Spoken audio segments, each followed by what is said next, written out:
Here's what's coming up on today's show. Preventing people from making mistakes is essentially what that study was about. And when you have your money and your emotions tied together and you see those account values just drop, it's so easy to click that button, hit sell. Welcome to the Perfect Game Retirement Podcast with former professional baseball player and now financial coach at Black Oak Asset Management, Ryan Ledman. This show will help you make the right financial decisions so you can pitch a perfect game in retirement. Here's the windup and the delivery. Welcome into Perfect Game Retirement. We are talking golf today on the show. Ryan, have you been watching that Netflix show Full Swing? I know that's been pretty popular out there these days. Yeah, it's fantastic. I just saw the last episode, maybe last week or maybe at the beginning of this week. My weeks are running together, but with Rory, yeah, it was fantastic. That guy's a bulldog, man. He's I love hearing just, again, behind the scenes stuff in the locker room, how these guys act, talk. It's awesome. So yeah, it's made me. I've always been a golf fan, and I'll watch usually the majors like a lot of people do, but after seeing that and following around these golfers, you see them from a different perspective, and you kind of want to see where those guys are on the leaderboard that they followed around. So yeah, super series, loved it. Yeah, it's been great, and I think between that and I don't know if you watched the F1 series. I haven't yet, but it's very similar, and it's been hugely popular and really driven the rise in F1 interest in the United States. But I would imagine more and more sports will kind of embrace that kind of behind the scenes storytelling a little bit more, because you just learn so much more about the people that are involved, and you see them for who they are rather than what they can accomplish on whatever field or track they compete on. Yeah, it makes them human. I mean, they don't seem human when they're on TV and look very stoic. And everybody's got a story, and that's where, telling that story to people, everyone's story always seems more fascinating than your own, but and usually it's not. It's just a different story. But when you hear people's story, it's like, oh wow, that's really cool. And I mean, I was nowhere as successful as these guys are, but I mean, I have a little bit of a story in the background, but when I tell it, people are like, oh my God, that's so cool. I'm like, not really, it's all right. It's like, other people have done the same thing, but anyway, so it's neat to hear people. Well, I asked you that because we are talking golf today, and we're going to make a little comparison. What can golf actually teach us about financial planning? And it's always fun to kind of, make some comparisons and have some analogies, because I think it does help you maybe put the financial planning and retirement planning into a different light, and maybe kind of give you a different perspective on it. And maybe you'll pick something up along the way, hopefully, on this episode. And if you have questions afterwards, we'd love to hear from you. blackoakam.com is the website, and the phone number 470-508-0508. But while you're on there, you can schedule your Retirement Coach 360 session. Plenty of resources like the Retirement Rescue Toolkit, Retirement Calculator, a lot of things there to access. So check it out when you get done. All right, so I'm going to throw out a couple of different things that happen in golf terms, or strategies that apply to the golf course, and let's make sense of how they apply to successful retirement. So hitting a hole-in-one, obviously everyone's dream. I've never done it. It's something that I still wish would happen and hope to happen. I'm holding out hope every time I step on the tee box that it happens, but it's always exciting, right? It's so exciting if it actually can happen to you, but it really doesn't have a whole lot of impact on your overall success, though, right? I mean, it's one hole, it's one thing, and it feels great, and it does help your score temporarily, but it's all about what you do with it over the course of the full round of golf. Yeah, that's a good analogy. And yes, I have not even, I guess I maybe have come close a time or two, but nowhere like where it's like, ooh, go in. I'm just not that good of a golfer. So, but yes, I've never hit a hole in one. Yeah, maybe in putt a few times. That's still exciting, but not like it is on a regular golf course. When I see people's reaction, I don't know, because I've never done it before. But yeah, hitting a proverbial hole in one when it comes to retirement and investments, you're not going to have a successful retirement by hitting a hole in one. And I think of cryptocurrency. Let's kind of pick on that for a little bit.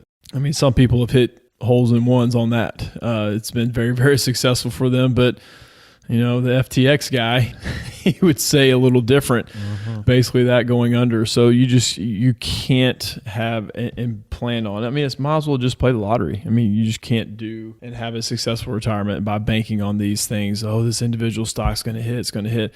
It's just not going to happen. I mean, you may hit some home runs here or there. So I'll kind of ease into a baseball analogy. You may hit some home runs there, but consistent rates of return is what you want in retirement to have a successful retirement. And when you think of hole-in-ones, I don't know if you remember. Do you remember when, was it Jack Nicklaus, his grandson? Oh, yeah, that was awesome. That was one of the coolest hole-in-ones I've ever seen in my entire life. Yeah. Like his grandson's a caddy. Yeah, the Masters. It was unbelievable. Like I rewound that. I don't know how many times. Just the sheer joy of that kid and then Jack at the same time. Didn't he say that was one of the most exciting things he's ever experienced in golf? After all he's accomplished, he said that's one of his greatest memories of golf. Yeah. That's crazy. That is awesome. But yeah, look, don't plan on your retirement to be the same way, because I even read a stat like where the holes in ones at the Masters, and I don't even know if this I probably doesn't include this kid, but there's been 24 holes in ones at the Masters and 24 up by 24 different golfers. So it's not like, there's been one who's just been zoned in on getting these. It's just not going to happen. So in retirement planning, you got to focus on obviously the buzzwords, diversification, asset allocation, all those things, but you have to spread those things out, but you have to know what you're trying to accomplish. If you don't need to chase huge rates of return, don't try to hit that hole in one, lay up. Right. Don't try to hit it over the water on a long par 4. Like lay up, and then you got an easy chip shot into the green. So that's what retirement income is about. Obviously, if you're in accumulation phase and you're still working, okay, maybe you can take a little risk here and there, but not with a huge amount of money. But you want to try to avoid those, financial holes in ones, because usually you get burned on them. Yeah, no question about it. All right, let's shift gears to the clubs in your bag. That's a big part of your game, right? You're always looking for the latest technology in clubs. But when you think about it, you're not going to go around playing with just a couple of clubs, right? You're going to need up to 14 you could have in your bag, and you want to do that because based on what situation you're in, you might try a different club. And it's the same thing with investing, right? You're not just going to pick out a couple of investments and hope that that's enough to get you to where you want to go. Yeah, this is a great analogy, having different clubs, unless you're 10 cup, and you finish a whole round with a 7-iron and putt with a 7-iron, which is a great movie, by the way, if you haven't seen 10 cup.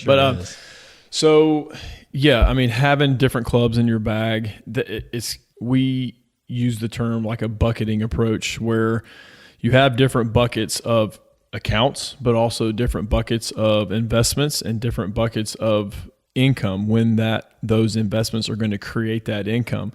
Years 1 through 5, you're going to have less volatile types of investments.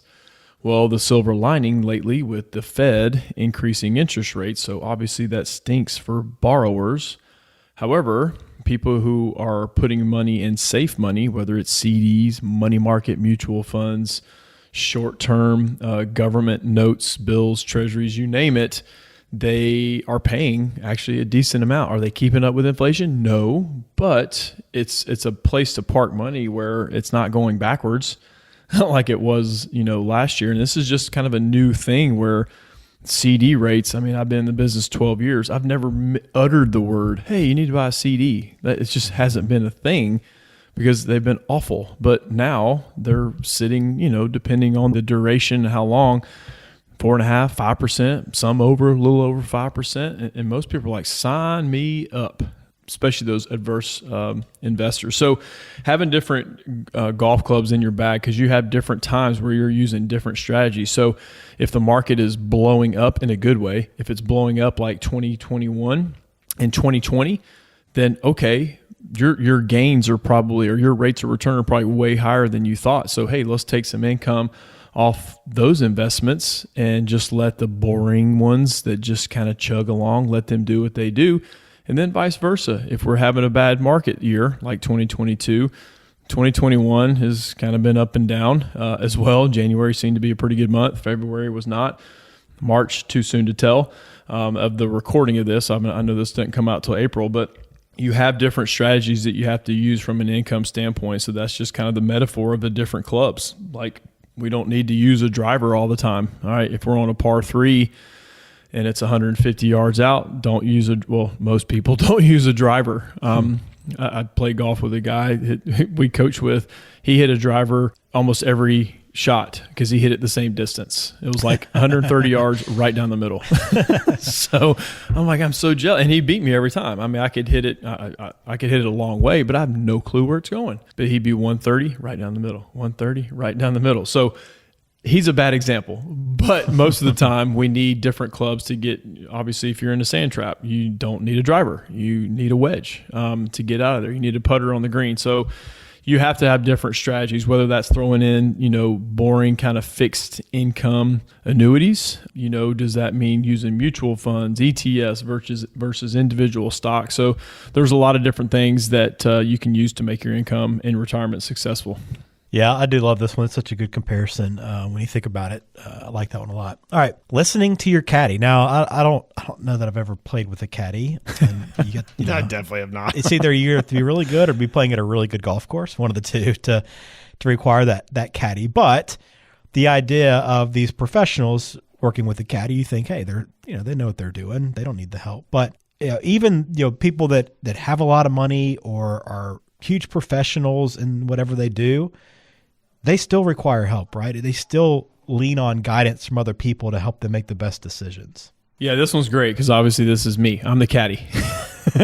Obviously, watching that series, they have endless numbers of people in their corner. Caddy obviously is their probably number one because they're out there on the course with them. They talk to them. Usually their relationships are I can't remember some of the stories on that Netflix, but just the relationship with their caddy. Wasn't one of them like his best friend or something? Yeah. Joel Damon.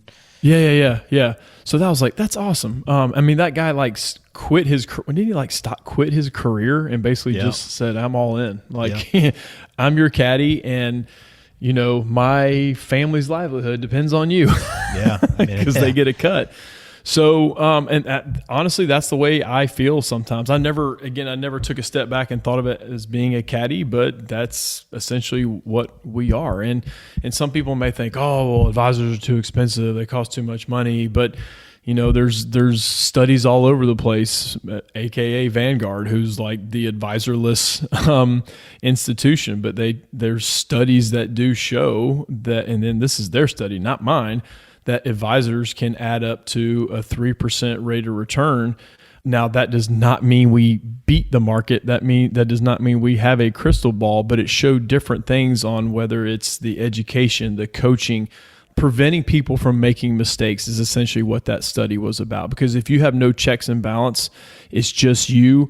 And when you have your money and your emotions tied together and you see those account values just dropping, it's so easy to click that button, hit sell, or do something you're not supposed to do. But having a voice of reason, and that's where I tell people we are educators, we are therapists, we are marriage counselors. I mean, you throw them all together, and that's what our job is. If you're looking for an advisor to beat the stock market, we are not the ones for you, and really no advisor should be the one for you because I believe it's an impossible thing. You cannot, quote unquote, beat the market year after year after year.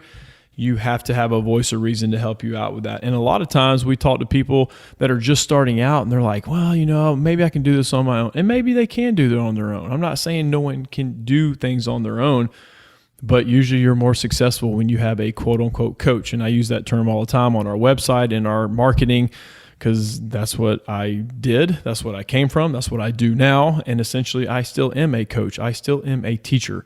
It's just teaching and coaching a very specific thing with people's finances, which is a very, very, very emotional thing. So a caddy, great analogy. I feel like I'm the caddy. I know these professional golfers have managers and they have this and that and, trainers. And so they have a lot of people in their corner. So with you, it could be a financial advisor. It could be an estate planning attorney. It could be a CPA.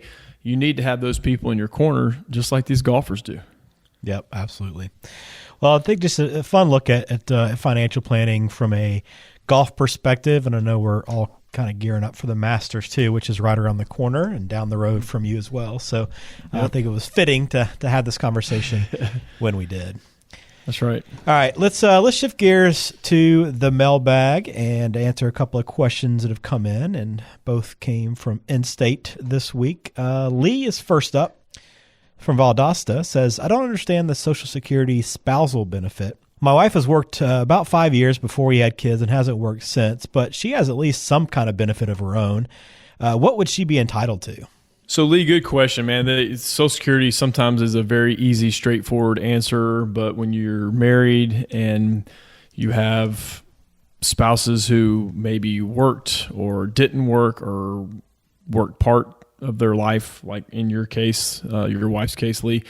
So if she worked for 5 years, pretty sure you have to have 10 years or 40 quarters to have your own benefit. Now she may have maybe a very, very small one, but a spousal benefit is essentially whatever your benefit is, Lee, at your full retirement age, she is entitled to half of that. So easy math, if your benefit's $3,000 at age whatever, let's just say 67, if your benefit is $3,000 at age 67, spousal benefit is $1,500. So that's what, based off of the little information that I do have, it sounds like her benefit, and again, it depends on yours, Lee, but her spousal benefit is going to be more than her own.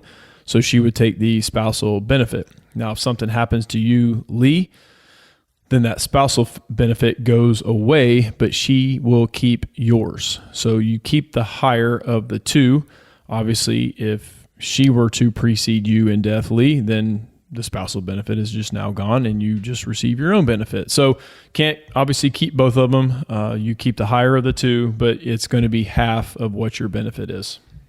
All right, very good. Thanks for that question. Again, you can follow up at blackoakam.com, or you can follow up over the phone at 470-508-0508. One more question here from Lucas in LaGrange. It says, I'm not retiring for another 5 years, so I don't feel the need to be ultra conservative with my money, but my wife keeps insisting that she wants to be more secure. Just how secure do I need to be at this stage? Yeah, it depends on your age. It's not the only factor, Lucas, but there are several other factors in there. But yeah, sometimes people do get too conservative too quickly. They think, okay, at retirement, I got to get ultra conservative.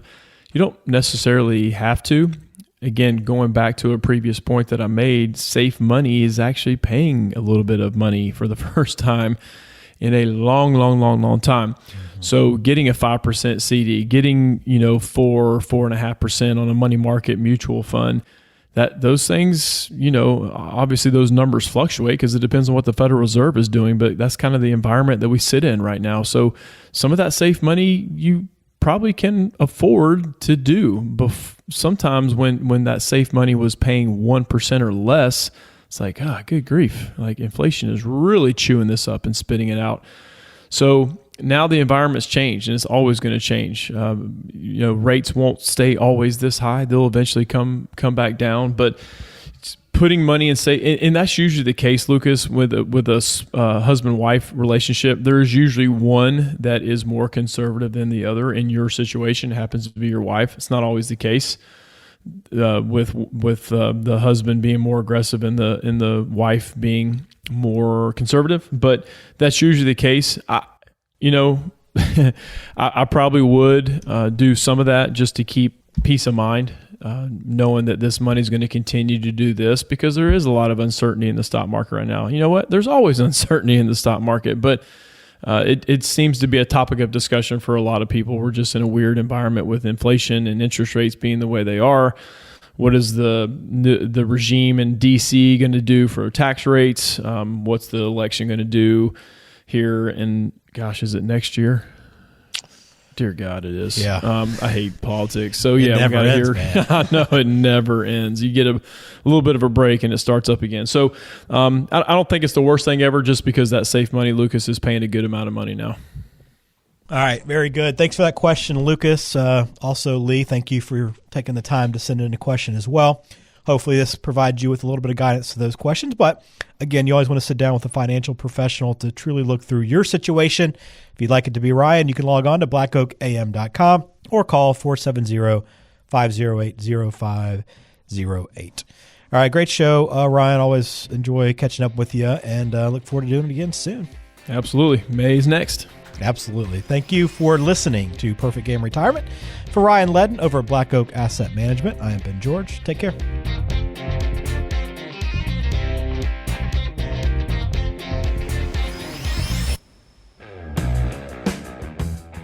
The Perfect Game Retirement Podcast is brought to you by Black Oak Asset Management, serving the greater Atlanta area with offices in Alpharetta and Macon. The show is available on Spotify, Apple Podcasts, Google Podcasts, and wherever you listen to podcasts. Subscribe to the show on your favorite app today and never miss an episode. Just search for Perfect Game Retirement to find us. You can also visit blackoakam.com to listen to past episodes, to contact Ryan Ledden, and to learn more about how to pitch a perfect game in retirement. Information provided is for informational purposes only and does not constitute tax, investment, or legal advice. Please consult with a qualified